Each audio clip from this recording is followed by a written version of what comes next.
Opening first course, I got a charcuterie board, 2 roasted beef salads, and a brown dodge. Second course, I got a mushroom risotto, grouper, medium rare hanger steak. I need that souffle for table 24.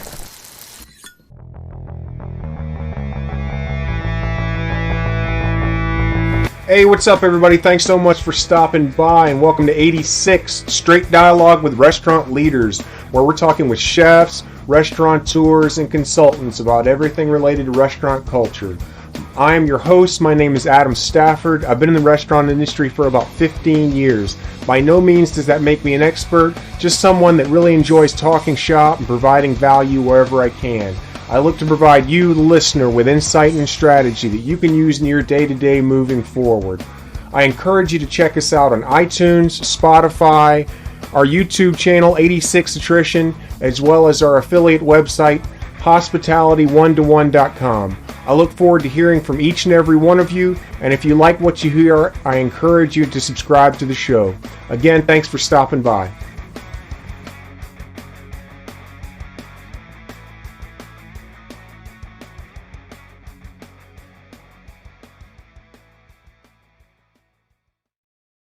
So for this episode, I had the opportunity to sit down with Chef Dean Neff.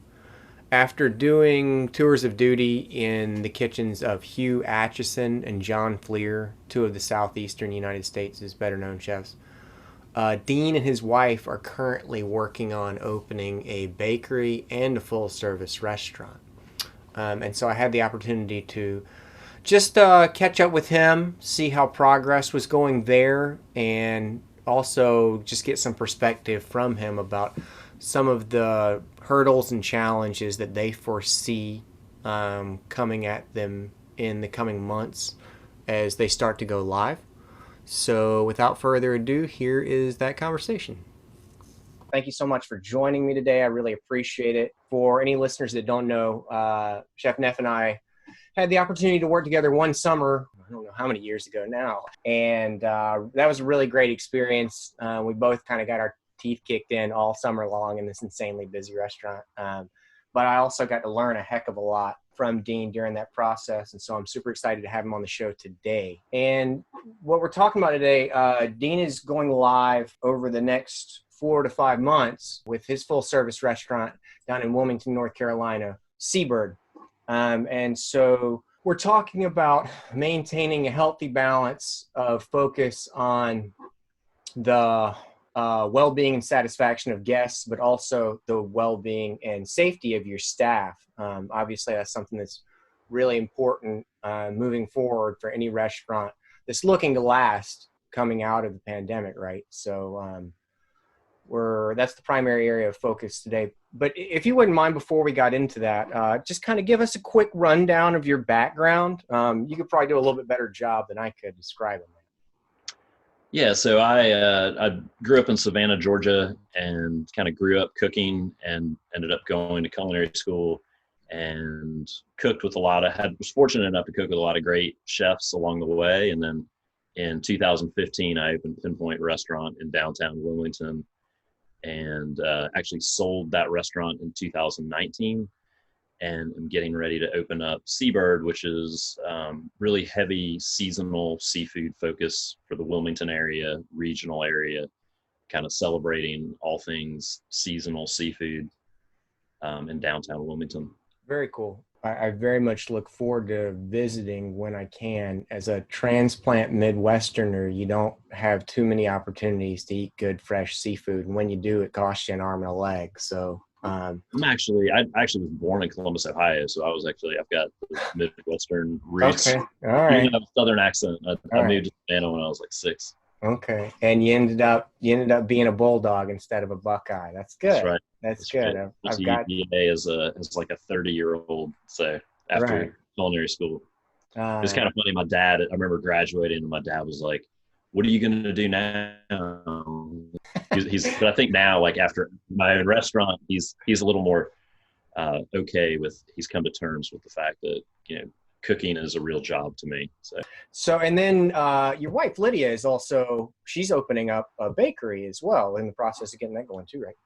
She's actually already open, but she's in the process of kind of getting back with all the pandemic stuff, she has a really small bakery, kind of in what they call the South Front district in Wilmington here, Okay. just outside of downtown. And so she's kind of getting back into resetting and figuring out kind of what it means to run a business like that during all of this stuff. So she's been really focusing a lot on bread and farmers markets. There's a Saturday farmers market here that she's out selling bread every week. Okay. And she's kind of trying to really focus in what she's doing so that she's not all over the place. And there's a very different environment right now in with the bakery, because there's there are no customers coming inside right now. You guys have a 10-month-old too. Like, do you sleep? Oh yeah, we do for now. We've got a puppy too, and the puppy I think is more challenging than the baby for the moment. I'm sure that will change, but yeah. I can see that. So the bakery, when both businesses are full throttle, you'll be full service, whereas the bakery is more counter service.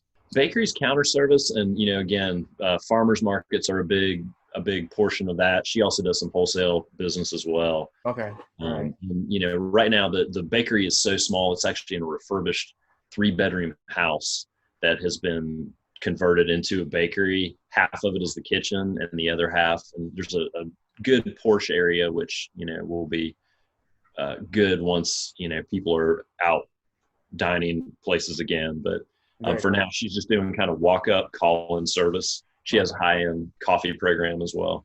Very cool. It kind of sounds like, I don't know if you ever made it down to Corner Kitchen when you were still in Asheville working at Rhubarb. I did, yeah, yep. Okay. A lot like that.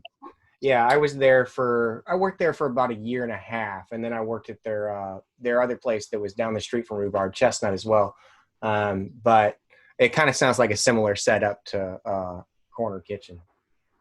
Just as far as the refurbished Victorian home, which was very, very much a challenge to work in sometimes. Yeah, that's a great restaurant there. I had a really good brunch there one day. Nice. I tell you, during the time that I worked there, I was always shocked at how much volume they managed to just shove, like, with all the force that you had through that place. I mean, still put up pretty solid numbers despite the fact that it wasn't a huge space. So I was always kind of amazed at the amount of volume that we were able to do there. But there are a lot of compartments in that space. Yeah, for sure. A lot of hidden nooks.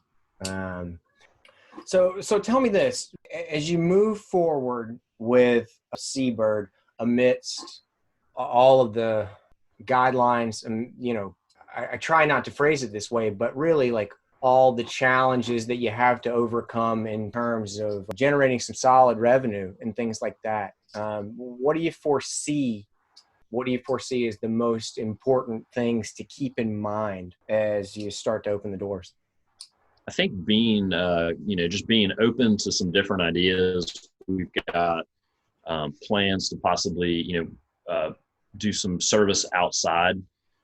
So breakfast might be a situation where we bring coffee, and we'll have a mini espresso machine that we can wheel outside, and we can actually make coffee and have grab and go items out on the street. We're on a corner as well, so we've got 2 sides. There will be outdoor seating on both sides. So we're kind of planning on having outdoor during the day, kind of being a focus. We're also planning on having our own to-go menu. That'll be food that is specifically designed to travel, because typically what I do in my restaurants has never been geared for, we don't think about it through the lens of how will this reheat or how will this travel. So sure. Want to have a special focus on to-go items, to-go wine, possibly even doing some things like virtual wine dinner type experiences where people can tune into a Facebook Live, stream and learn about wine, have stuff that they take home and kind of assemble themselves. And then we work through this and talk about the food and the wine together. That's cool. That should be kind of fun. We've also talked about maybe doing kind of CSAs and provisional goods that are available on a weekly basis that we are, creating in the restaurant that people can take home. Olive oils, vegetables, preserves, pickles, meats, things like that, boxes that people are able to pick up each week. We've even talked about delivery. I don't know if that's going to be something that's going to be in our wheelhouse or not, but as we get open, we're going to do what we have to do. We're not going to sit back and be slow. We're going to be safe. We want to make sure that we're keeping all of our people, our crew safe. So we want to start with that, and then really kind of be willing to do things that are outside of the box. Yeah, absolutely. Really, the biggest thing I hear there is flexibility is key, right? And just being willing to try some new things, but do so in a thoughtful way. I love the idea of going at a to-go menu, as crazy as it sounds, with the idea that you're gonna send it on its way and not just take your prepared food and throw it in a box and send it out the door, which I've certainly done more times than I really care to admit right here, right now. In terms of the challenges with guest interaction, a common theme that I hear right now is trying to eloquently or diplomatically enforce the standards that you've put into place to keep your staff safe. What do you think about the challenges there? What do you foresee running into there? I think the challenge that a lot of places have is that because there are no definitive guidelines from the government, or people are kind of being forced to make their own rules or not. And I think one of the challenges is that there's also people who are kind of somewhere in between. They don't want to have to tell a guest walking into their restaurant that they have to wear a mask. So I think the most important thing is figuring out what your rules are in your restaurant.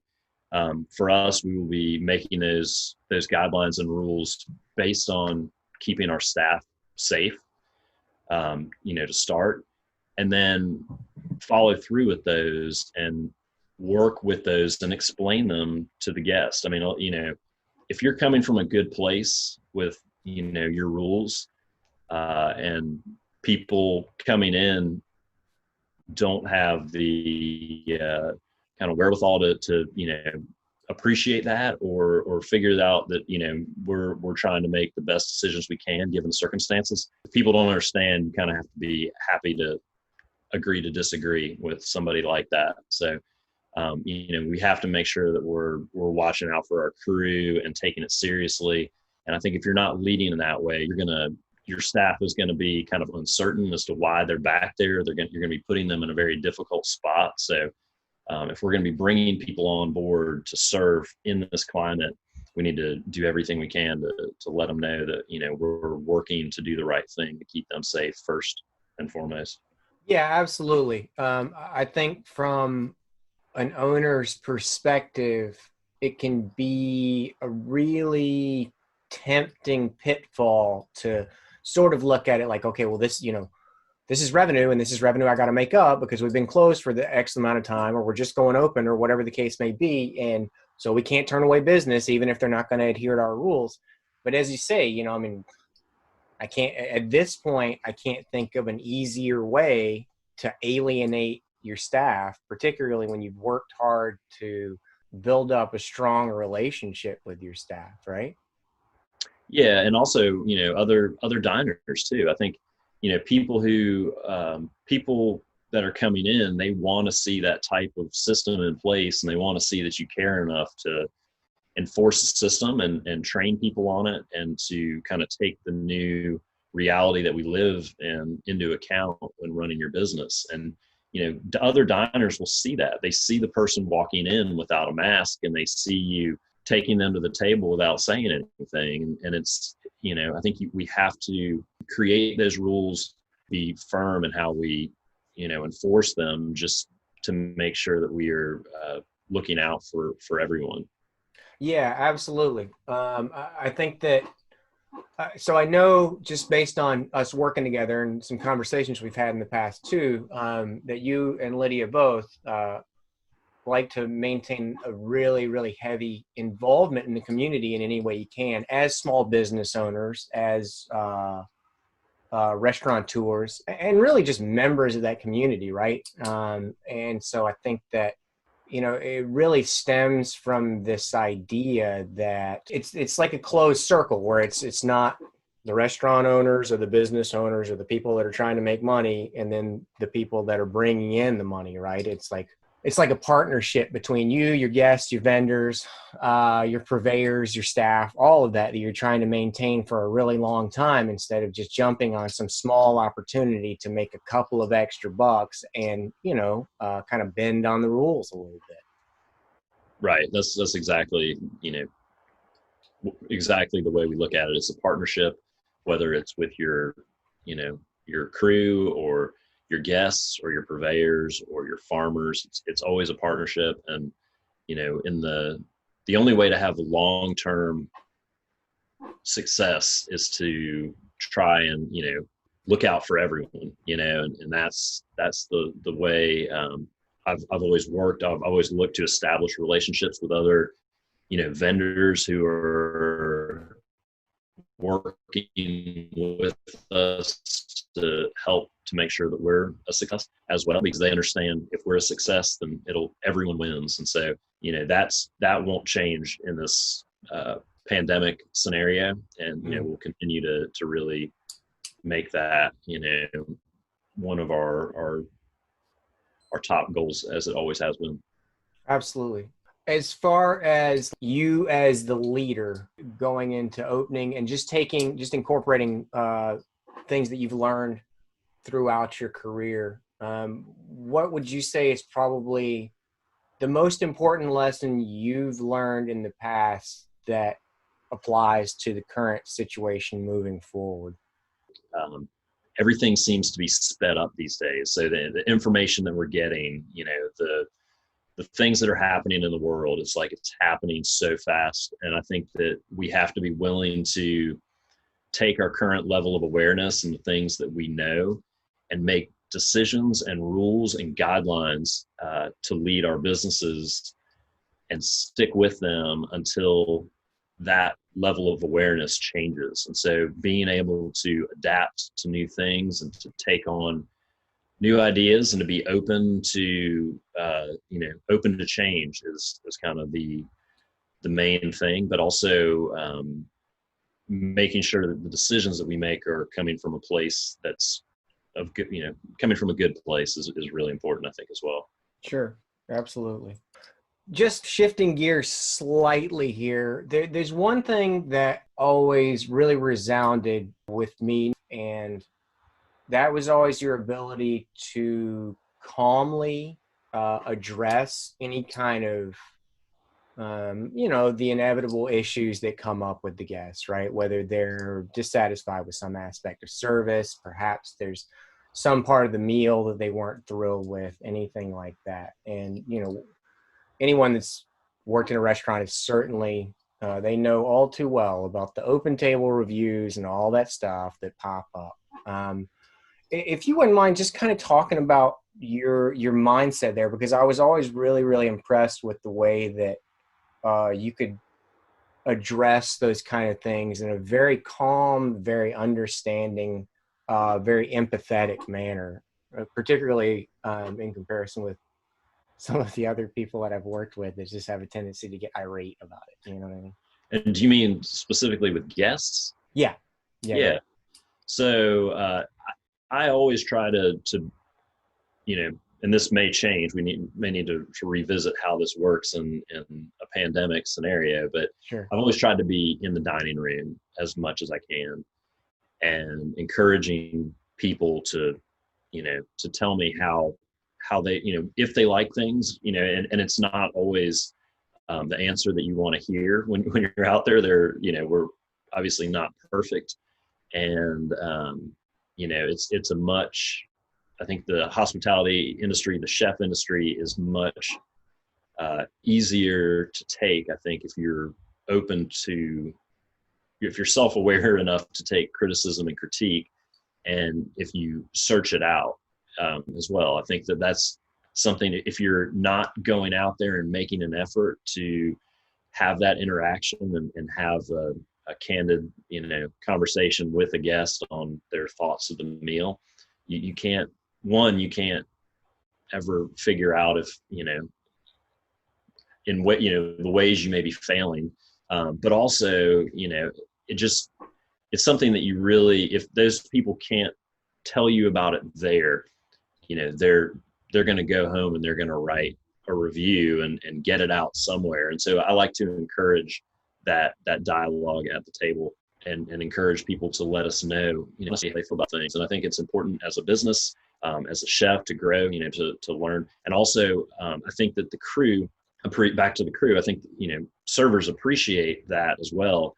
And, we want to make sure that, like, the one thing that is kind of the thing that is never okay is to bus a plate from a diner, a dish that they maybe haven't touched at all, taking it away from the table and not asking them what happened, and so really encouraging our crew and our staff, our servers, and empowering them to let them know, like, if there's a problem, we will fix it. And we're not going to charge somebody for the steak that they didn't eat, or, we want to find out what went wrong, and we want to fix it if we can. And we want to make sure that our crew is empowered to know that, if something goes wrong, we can make it right at the table. And I think that, takes a lot of anxiety out of waiting tables, to know that we'll do the right thing and make sure that people do anything that we can to make sure people leave feeling good about their experience. Yeah, I think that's huge. And what I have found, just from several conversations with other chefs and with guests, and in my own experience too, is like that, when you begin to make the move from a frontline position, such as a line cook or a server, or maybe even a bartender, into more of a management role, I think that being open to that kind of critique, both from from your coworkers as well as your guests, is such an integral thing. Obviously, getting a better understanding the financials is also incredibly important. But, I've always found, only because I've certainly been in places where I kind of struggle with that transition. I've found that aspect of it is pretty damn important. Yeah. And we also are creating new dishes every day. And sometimes what you have in your head, when you get it on a plate, it's not what you envisioned. And you are in the, bustle of everything, and it goes out. I mean, I've had situations where, I've had a dish on a menu for 2 days, and then I wake up in the middle of the night and I'm like, why is that dish on the menu? It's not, like, I hate it. I don't know why it's on there. So it's like, you have to be a little bit, I think, hyper self-aware to realize that, there's a lot of good that comes out of trying to be ambitious and changing menus regularly. But you can't be upset when there's a dud or a failure. You have to, like, be able to take feedback on it and fix it or get rid of it and move on to the next thing, and, kind of refine what you're doing. But, I would think that even the best chefs, they have that same experience, that, there are things that they come up with, and they're like, that's not ready to go out, or that's not ready to go on the menu. We need to go back to the drawing board on that. Sure. Yeah, absolutely. I can definitely remember several instances of that. And I think the one, for me personally, the ones where I had the toughest time taking some constructive critique and, like, putting it to good use were the dishes where, you'd give it, like, you think about it for a couple of weeks, and then you start playing around with it, and you change up a couple things, and you throw something on there for this kind of texture, and then you splash it with a little bit of acid or something, and then you do this and you do that, and you're like, all right, this is perfect. And you send it out, and somebody's like, I'm not feeling this. And so what I came to learn finally was, like, okay, when you go through that whole process, that's when you're going to be at, I guess, at your most sensitive. kind of internal self-talk for me is like, if you go live with this on Friday night and you've been working on it for 2 weeks and you catch a bad review on it, you're going to flip your lid. So just be aware of that going into it. Yeah. There's always the issue of, like, and that I guess is kind of, there's probably a tendency for guests to feel that, food is art and they don't want to give feedback but really, I think businesses that are going to last, really, they want that feedback there so that they can fix it or they can use it to modify something. I mean, there's so many things going on with just one dish that a lot of times you can most of the time when we get feedback at a restaurant, it is useful information that we use to our advantage to fix something. And, there's maybe 1% of it that you get and you're like, clearly we're going to have to agree to disagree. But, most of the time it's something that will help your dish. And if you're open to that and you can sort of put your, I think that's the other thing that we really do with our food is try to put the ingredient. Like the best dishes are great ingredients and we stand out of the way of the ingredient. The ingredient shines and the cook or the chef is not, reflected in the dish. It's the ingredient. Yeah, absolutely. So that being said, when it comes to tuning up your food and working on, developing some new stuff or maybe taking some constructive critique and using that to elevate what you're already working with, what's the one thing that you find yourself reaching for the most? Pantry item or maybe something fresh. Like when we were working together, one of the things that I specifically remember you introduced me to that I'd never worked with before was Urfa Beber, the dried spice. Yeah, I'd never dealt with that before, and so I was like, this is cool. I'm gonna continue to use this moving forward. But what's the one thing that you find yourself reaching for the most? I think like having great vinegars is something that same with olive oil. Like you've got olive oil that is really expensive that is used for finishing. You don't use it to fry crab cakes or something like that. Like you're using it as a finishing oil, and the same thing applies for vinegars. You're not using your most expensive apple cider vinegar to pickle bread and butter pickles necessarily, unless that's just the way if you roll like that, then more power to you. But I think that having some really great vinegars for finishing, when cooking, you're always trying to build dimension, like you kind of were talking about earlier, having acid and texture, and you're trying to build something that has dimension, and you don't want something to just be soft on a plate. Like you want to add more dimension to it. Vinegar is a great way to do that. Great salts are another way. Great oils. We recently got some really exciting oils from a guy named Adam Fisher, and his farm is Burgeoning Farm, which is out of Virginia. He's actually more of a forager, but he pressed a bunch of cold press acorn oil and black walnut oil. And those oils, yeah, they were like so much tastier than, I'm not a fan of truffle oil at all. Yeah. But like these are kind of, I think, really what truffle oil is supposed to be. They're beautiful in color. They've got just incredible flavor. The black walnuts are so delicious. Is the oil super floral? It is, yeah. The acorn oil especially. It's like the color of saffron, and No kidding. Yeah, it's beautiful, and it's got a super floral, fruity, kind of flavor, and it you use it in moderation, just finishing oil. Okay. The black walnut oil too. So having some of those ingredients and finding those ingredients that are new are always, really exciting and inspiring. I think it's a lot of that is about the relationships with, your foragers or farmers. And we had a guy here making local mullet batarga, and it was like the most beautiful Batarga I'd ever seen. He like just walked in the front door and was like, "Are you interested in this? I make it."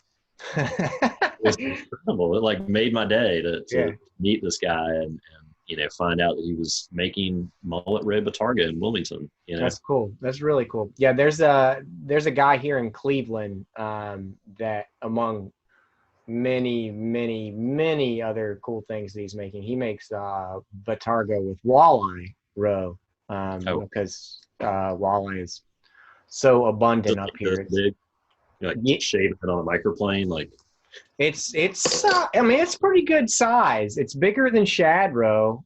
The only way that I could figure out how to use it where it made some sense, it wasn't completely overpowering, was just shaving it on a microplane.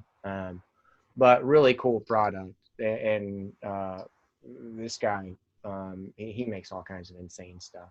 So at this point, equally cool find, but not as surprising as somebody just walking into the shop and saying, "Hey, I got into this on my own time and maybe you'd be into it." Very cool, man. Well, I greatly appreciate your time and coming on the show. As far as anybody that listens and wants to find out more about Seabird, wants to find out more about the bakery, or just wants to find out more about Dean and Lydia, what's the best course of action there?